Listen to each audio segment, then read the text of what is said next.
இட்லி தோசைக்கு எப்போதுமே நான் கருப்பு உளுந்து தான் சேர்த்து ஆட்டுவேன். உளுந்தை நீங்கள் அலசும்போது அதில் 1-2 கருப்பு தோல்கள் கிடந்ததுன்னா பரவாயில்ல.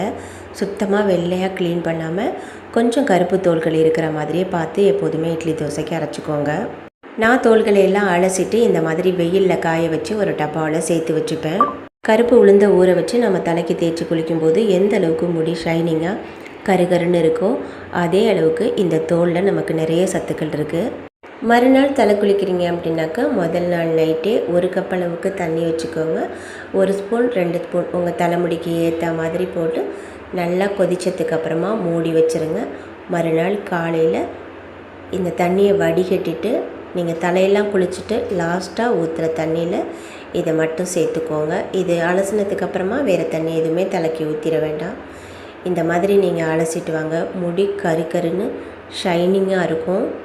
வேஸ்ட்டாக போகிற உளுந்து தோலை இந்த மாதிரி பயன்படுத்தி பாருங்கள்.